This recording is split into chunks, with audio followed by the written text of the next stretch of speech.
Hello, my name is Matthias and welcome to the FPL Scope, and this video we're going to talk for one final time about FH29 versus FH34, what actually ended up being the best strategy in the end. And I know what you're thinking, we already know, it's already been settled, Gaming 29 was a complete failure, Gaming 34 was a massive success, so obviously free hitting in 34 was the best option. And that might not, yeah, it is actually true. That is the best strategy for most managers. But still, I just wanted to look more into the numbers, see how you could have best possibly managed these game weeks. And I think the best way to do that is looking at the Second Chance League, looking at the best managers from Gaming 21 through Gaming 34, basically, which is a separate league that they have on FPL.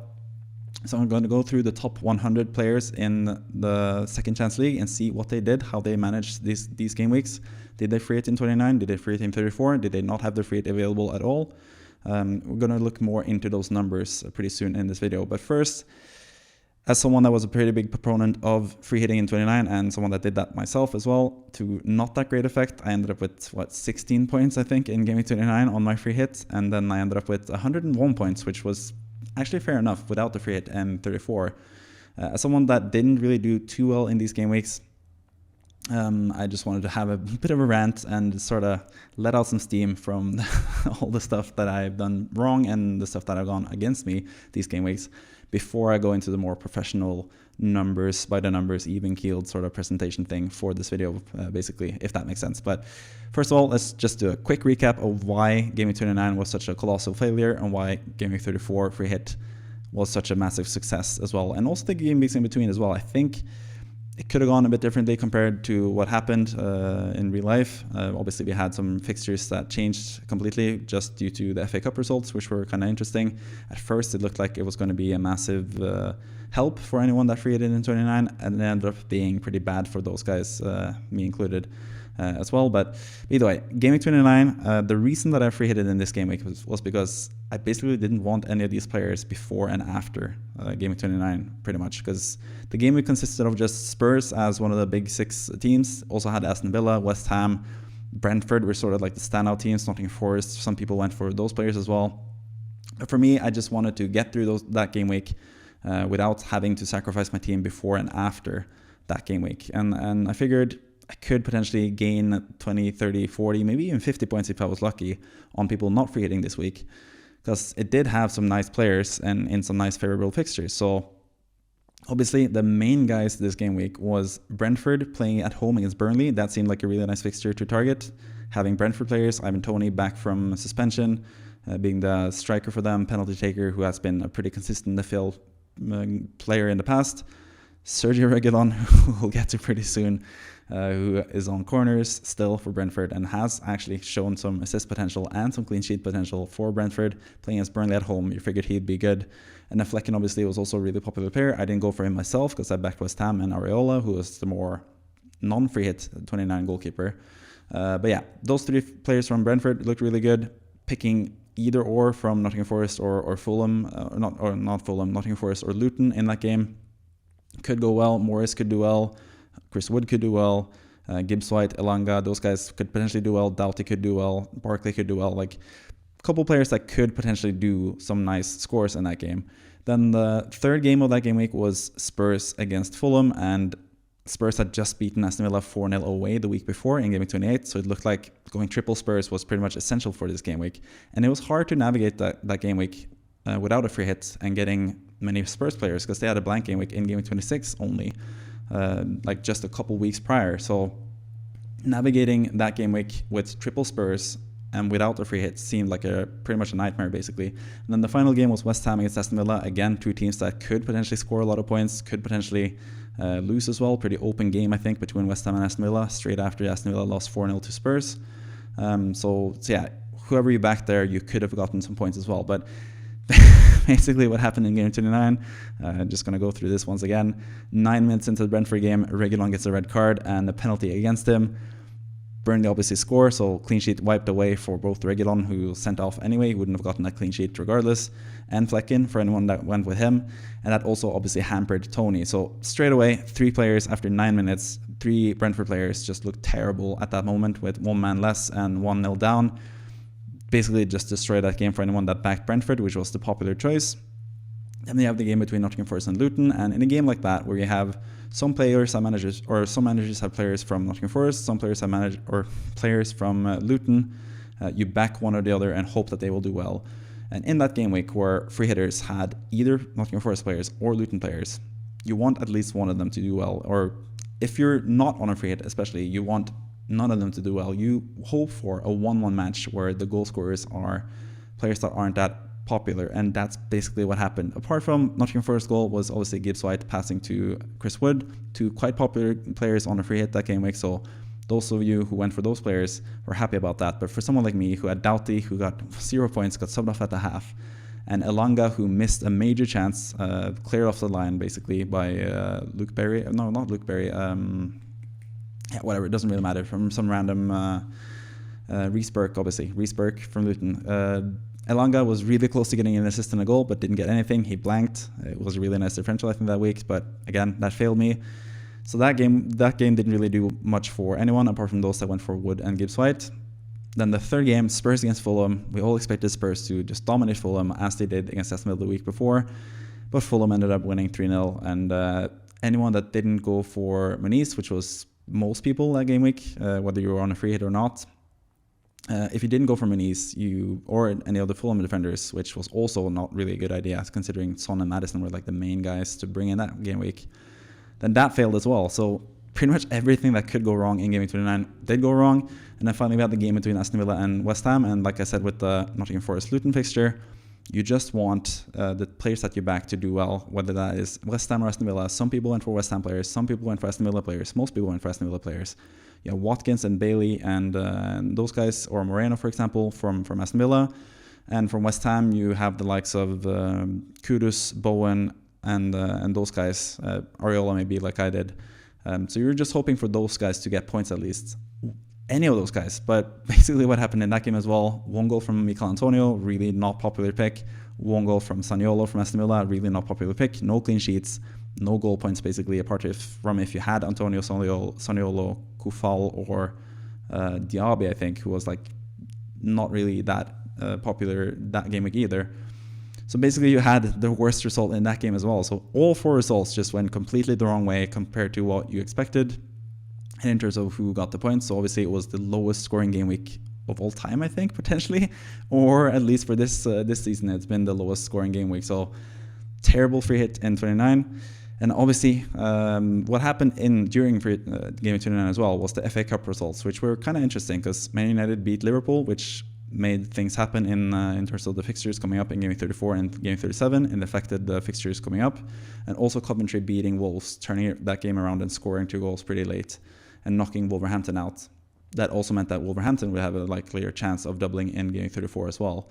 And on top of that, rather than Man United and Newcastle doubling in 34, which was originally what it looked likely to happen, it was rather Liverpool and Arsenal doubling in 34. And first and foremost, it looked pretty good for Game 34 in terms of who we already had. Bournemouth as well were doubling in 34. So the FA Cup results sort of was going in the way, or going the right way for those that free hit it in 29, because it looked like Game 34 would be easier to manage and be able to get a really good team for Game 34 without taking many hits and without doing much to your team and having most of those players already. But what ended up happening was, like I said, we didn't get Liverpool or Man United and Newcastle players were basically shunned away because you didn't really need them immediately because they didn't have a double game week in 34, and instead you had Liverpool and Arsenal players.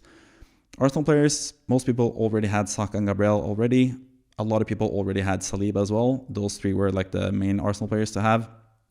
And you wouldn't really sell Saka to Havertz or sell Saliba to White at that point because they play for the same team and they are basically the same amount of points scored, you'd assume. But that's not what happened in Game Week 34, as we remember, from this past week only, just a couple of days ago. But yeah, that was Arsenal. Liverpool as well. Most people were looking to bring in several Liverpool players. Salah was by far the most popular player to bring in, both Game Week 30 and Game Week 31.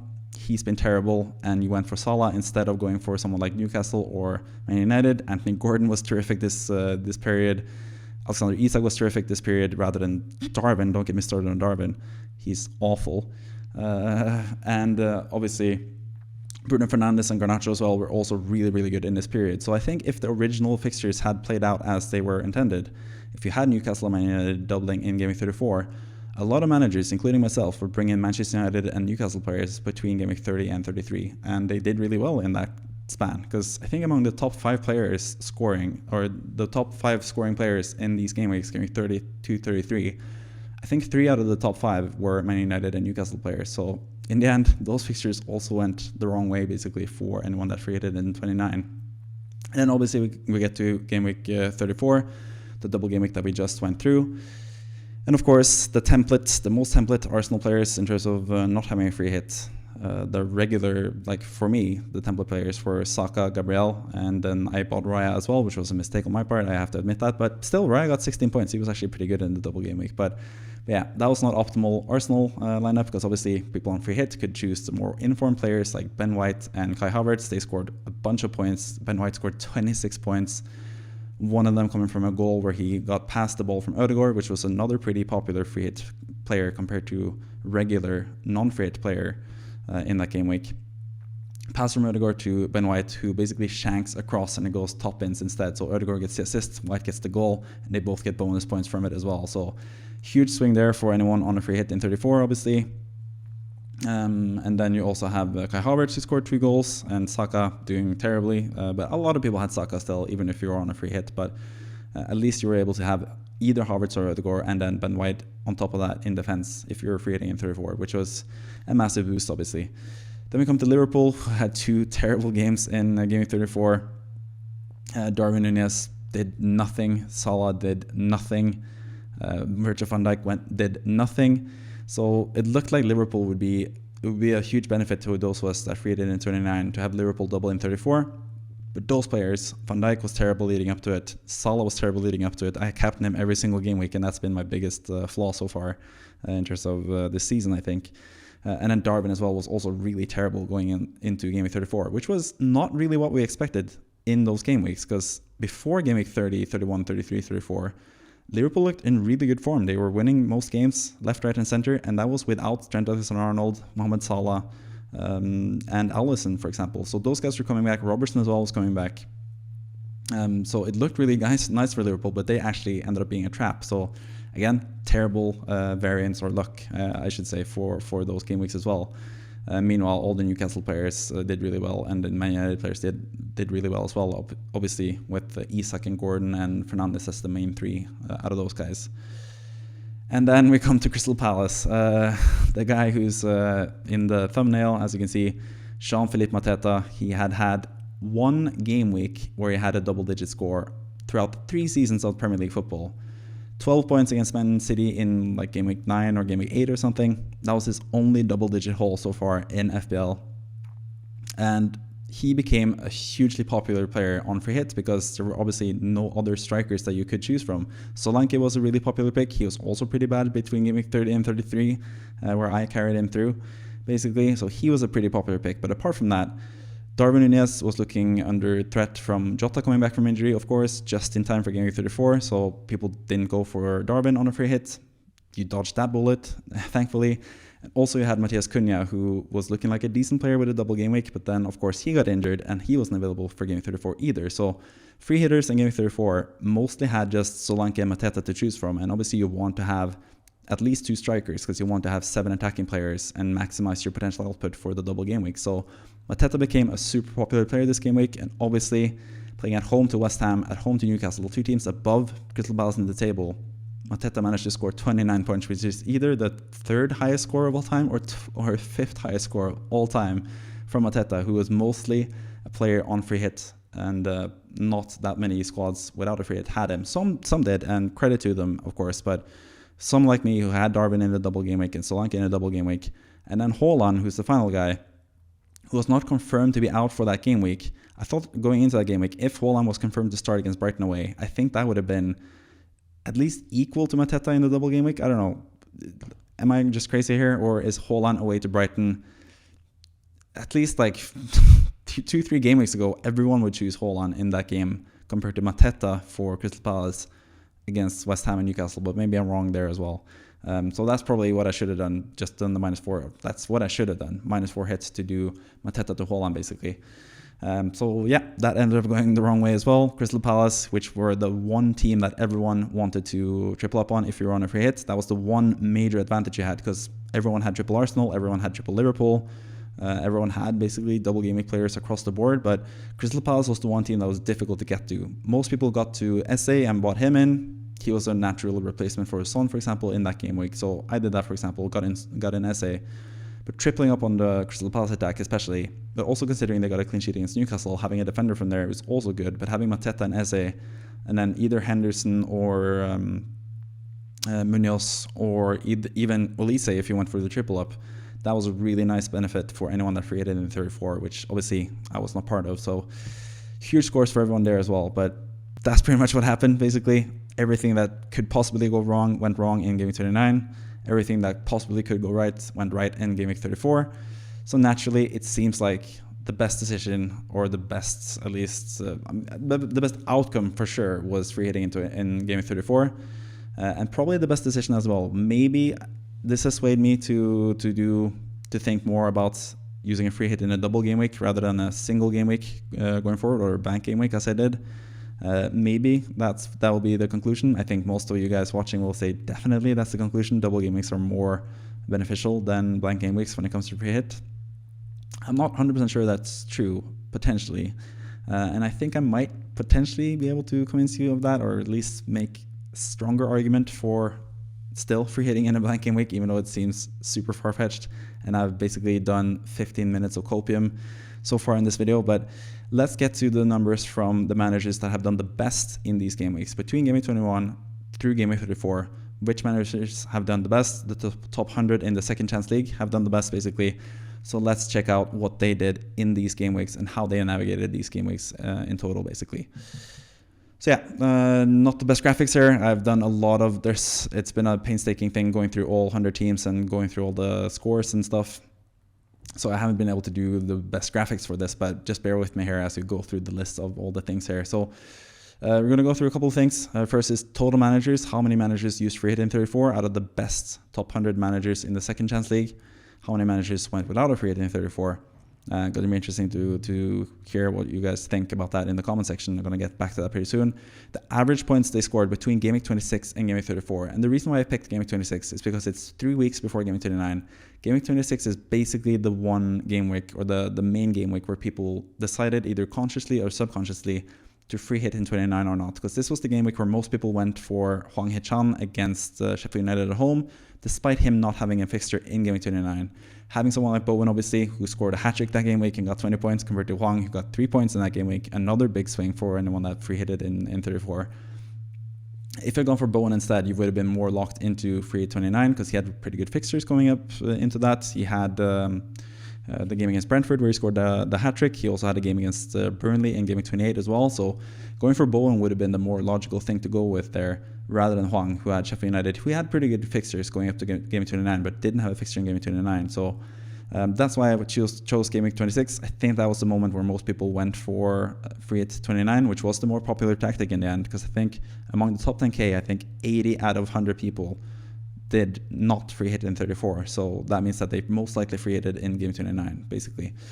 But yeah, also going to take into account how many hits were taken between Game Week 26 and 29, basically the weeks leading up to Game Week 29, and also the hits taken between Game Week 31 and 34, leading up to double Game Week 34, obviously. What was the difference here between those that free hitted in 34 and those that didn't free hit in 34, basically. Also going to look at the average score in both Game Week 34 and Game Week 29 amongst those that free hitted in 34 and those that didn't free hit in 34. Most people who did free hit in 29. We'll get to those numbers as well. And I'll also look at the best potential score, both in terms of the non-free hitters in 34 and the free hitters in 34. What was the highest score out of 29 plus 34 game weeks combined? And what was the lowest score between Game 29 and Game 34 combined? And then finally, we're going to take a look at chips left, see how many chips left these two sections basically of managers have. How many managers have no chips left, how many managers have wildcard left, how many managers have triple captain left, how many managers have bench boost left, and obviously how many managers have free hit left, if there are any free hit managers left among the top 100 players. Obviously, the ones that free hitted in 34 will not have the free hit left, so that's a spoiler already. But getting back to the first point here, total managers. Like I said, 80 out of 100 managers did not free hit in 34 in the top 10K, I think. So how many do you think out of the players that have done the best in the second half of the league between Game Week 21 and 34, how many of those managers do you think free hit in 34 and got that massive score or got that massive advantage like I just talked about in Game Week 34 compared to those that didn't free hit in 34? How many managers do you think is in each category? And yeah, you get 3 seconds basically to think of a number yourself. How many out of 100, how many percentages do you get? And it's actually 70 managers who didn't free hit in 34 and 30 managers who did free hit in 34, which is surprising to me. I thought, considering how well the free hit in 34 went for anyone that free hit in 34, I figured those guys who have done the best in this period would have free hit in 34, but that's not the case basically. And yes, some of that is down to the fact that not free hitting in 34 was the more popular strategy. So obviously there's going to be more of a chance of having managers that did well in these weeks despite not free hitting in 34. But it's still kind of surprising to me. I don't know if it's surprising to you. Maybe you expected more managers to have free hit in 34 out of these top 100 players in the second chance league. Maybe you expected less. I don't know. Let me know in the comments what your actual thoughts are before I actually reveal the number. But it's kind of surprising to me. But more surprising than that is the average scores between those managers that free hit in 34 compared to those that didn't free hit in 34 when it comes to the points accrued in total through game weeks 26 through 34, basically through both of these popular free hit game weeks. Looking at the average numbers or the average points for each camp in this, you get a pretty surprising result in my opinion. Also with the hits taken as well. But yeah, the managers that didn't free hit in 34 on average scored 622 points. Obviously that's a really high number because this is the top 100 managers. This is that's obviously skewing the numbers here a bit. This is for the managers that have succeeded the most in these game weeks. So obviously it's going to be a high score, but the fact that non-free hitters in 34 scored higher than free hitters in 34 is pretty surprising to me. I did not expect that result at all, but 622 points on average for managers that didn't free hit in 34 out of the top 100 in the second chance league. And then 596 points for those that did free hit in 34 was the average score between game 26 and 34. I thought that was pretty interesting. And some of that number is also into when it comes to the hits taken to prepare for these game weeks, because preparing for Game 29 was much harder than preparing for Game 34 because there was obviously less teams, less popular teams they have to get players from for Game 29. So you can see in total, when it comes to hits taken, you had minus 72 from the 70 managers that did that did free hit in 29, which makes sense. They free hit in 29, so you don't have to do a lot of surgery in their team to get ready for that game week, obviously. Compared to in free hit 34, the players that navigated towards Game 29 without a free hit, they did a total of 240 points hit out of the 30 managers. And when you go to the averages there, the average hit basically for managers that didn't free hit in 34 going into Game 29 was about 1 point each taken as a hit. And the average for players navigating Game 29 without a free hit was 8 points taken on average in those game weeks, the 3 game weeks leading up to that game week. Of course, it's a bit reversed when it comes to game week 34, because obviously people free hitting in 34 would have less of an issue getting ready for that game week than the managers that didn't free hit in 34. But that difference is quite much lower for the players that went into game week 34 without a free hit. Only about 2 points hits, or 2 hits taken, or minus 2 hits taken basically for the managers going into 34 without a free hit, compared to 0.5 points hits taken for those who were on free hit 34. So yeah, easier to navigate going into game week 29 with a free hit than navigating going into game week 34 with a free hit. And this helped when it comes to the average points, I guess. But also taking a look at the average scores for game week 34 and game week 29.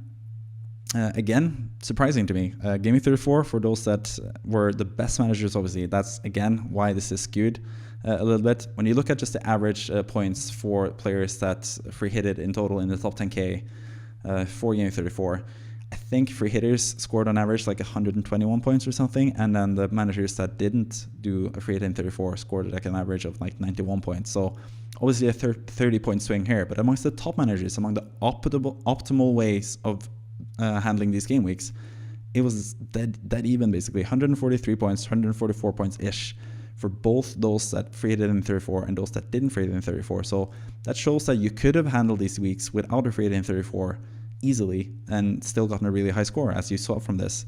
Game week 29, a bit difference here, 25 points on average for the ones that free hit it, or the ones that didn't free hit it in 34. Not every single manager, not every single 70, not all these 70 managers in that didn't free hit in 34 free hit it in 29, by the way. I think 57 out of the 70 did, so only 13 managers that didn't free hit in 34 free hit it in 29 instead, obviously. But on average, they scored about 25 points this game week, the ones that didn't free hit in 34.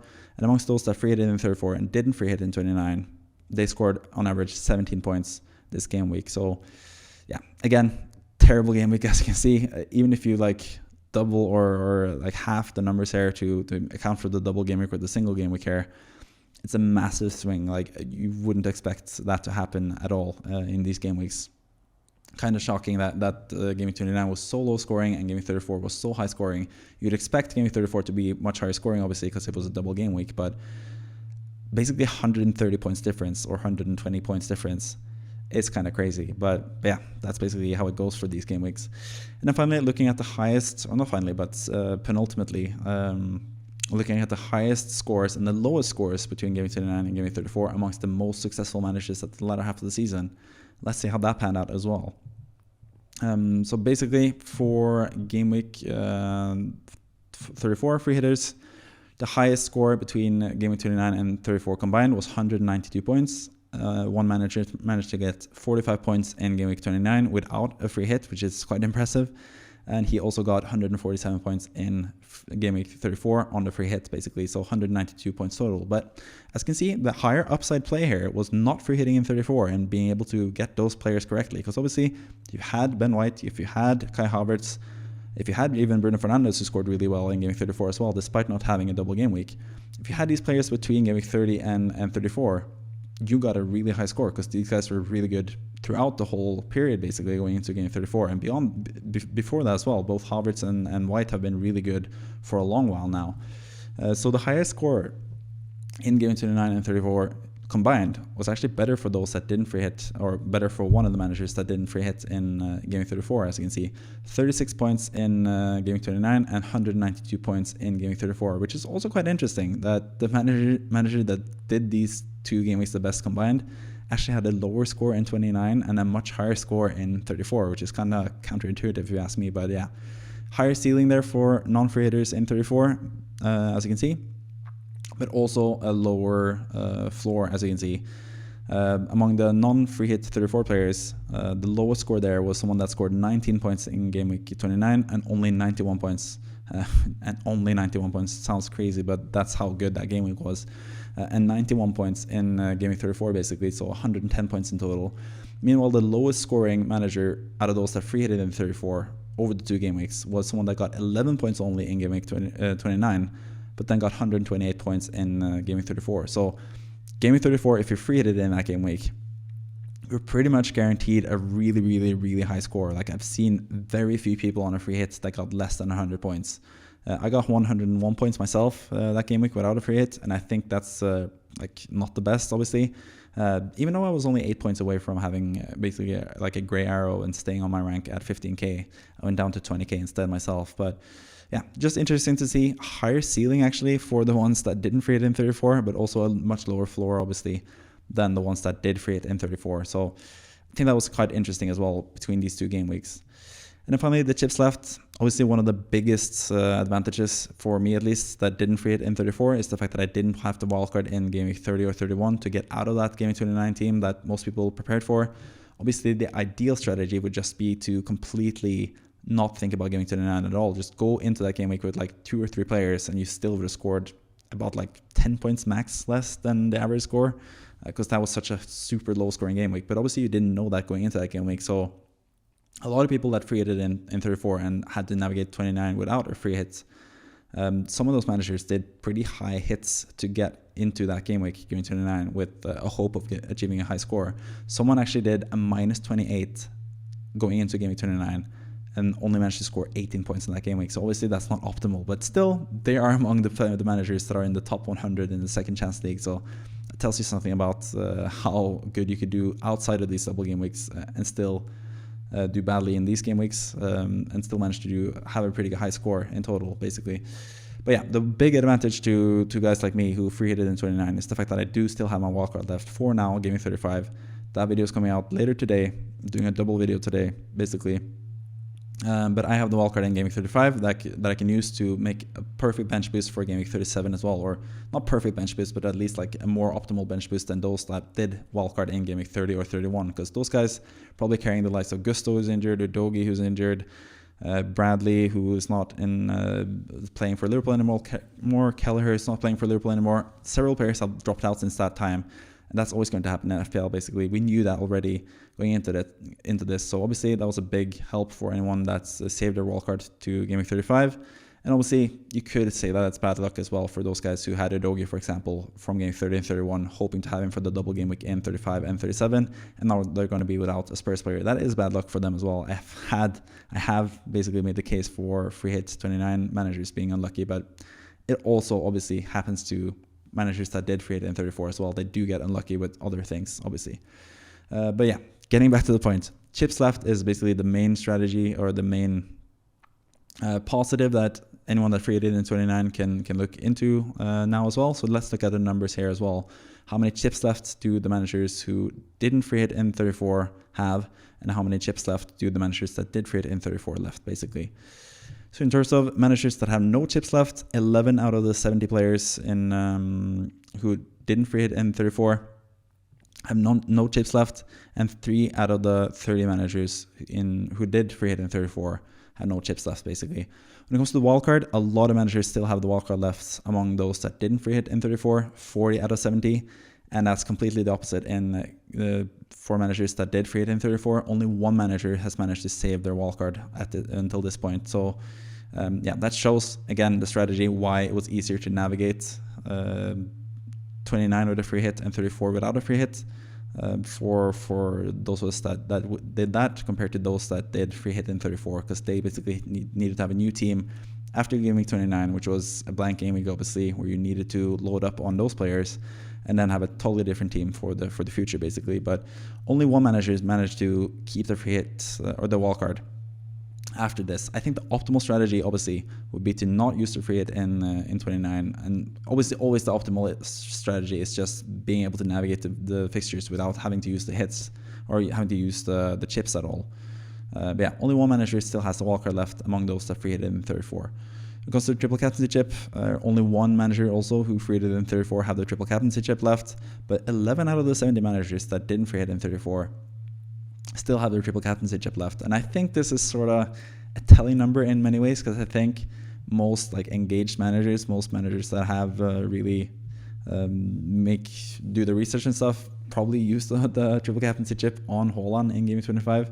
That was like the obvious play, I guess, but that didn't really work out. If you did triple captain Mateta, for example, this past game week, you would have given so many points compared to those that triple captain on Haaland, for example. So it's not the ideal strategy, but it was the most popular strategy. And it's interesting to see how more people have triple captaincy left that didn't free it in 34 compared to those that did free it in 34. Bench boost, obviously, it's also another chip that is quite popular to have at this point of the season. And not surprisingly, I guess, or maybe surprisingly, 27 out of 30 managers that free hit it in 34 still have their bench boost left. I think the reason for that, the number for bench boosts on the non-free hit is 31 out of 70. Some of the reason for that is the fact that a lot of people, or some people who didn't free hit in 34, were able to bench boost in 34. I don't think that strategy was the best in total, because obviously the likes of Haaland and Palmer and stuff didn't play in game 34, so you had and Gusto.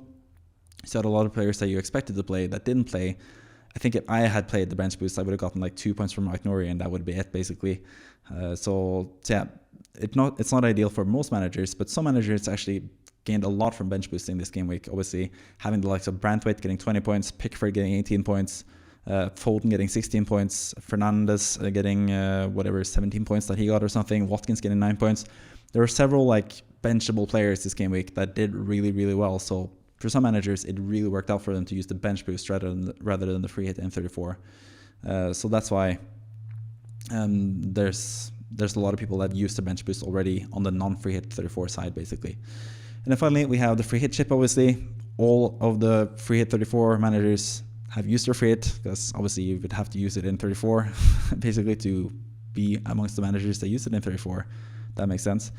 And then only 1 out of the 70 managers have kept their free hit out of those that didn't free hit in 34. So they, like I said, 57 out of the 70 used the free hit in Game Week 29. And 12 of the other managers have used it in other game weeks, whether that's Game Week 25, Game Week 21, earlier in the season, like Game Week 4 or whatever, Game Week 7, if you're crazy like that. So yeah, most people have used their free hits at this point as well, among those that have managed the latter half of the season the best, basically. But that's basically the numbers from this game week. I think in conclusion, you obviously say the outcome was beneficial, I think, for anyone that free hit in 34, or most people that free hit in 34. Like I said, the baseline points for people that free hit in 34 was higher. The average score for those that free hit in 34 was higher in total, but the optimal way of doing it, as it seems from this, was actually not free hitting in 34 and be able to navigate that game week, potentially with a bench boost as well.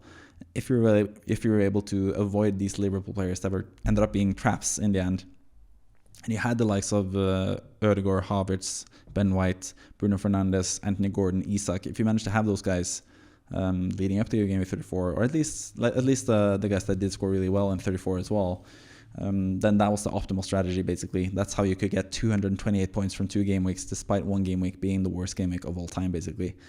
So yeah, that's pretty much it when it comes to the data. I don't know if this was an interesting video or not. I think I've learned quite a lot from going through the numbers. At the same time, you can't be too focused on the numbers either, because obviously this is a pretty distinct group of managers, the top 100 in the second half of the season, basically. So it's not really a nice reflection of like the whole player base as a whole, basically. But I don't know, I thought it was quite interesting. Hopefully it was interesting to you as well. I've been rambling quite a bit for this video, 36 minutes of mostly just copium for not free hitting in 34 myself. But at the same time, I ended up with 101 points. Not the worst game week either for me. I had Branthwaite with his 20 points, a lifesaver for me. Roya with 16 points as well. Those guys got really basically saved my game week in total. Didn't have Mateta, still annoyed by that. Also really annoyed that I went with Virgil van Dijk rather than Trent Alexander-Arnold. That would have been 8 more points. That would have given me basically a grey arrow, and I would have still been 15k overall. But still in pretty good position. I still have my wildcard left in game week 35. I have my bench boost in game week 37. Gonna talk about that in a video coming up later today. Yeah, I hope all of you guys, whether you free hit in 34 or you didn't, whether you were passionately arguing for free 34 or passionately arguing for free 29, I hope you just enjoyed FPL in general. Hope you enjoyed this video. And until next time, I'll see you. Hopefully you subscribe as well if you like this incoherent rambling from me. Thank you for watching, as always, and goodbye.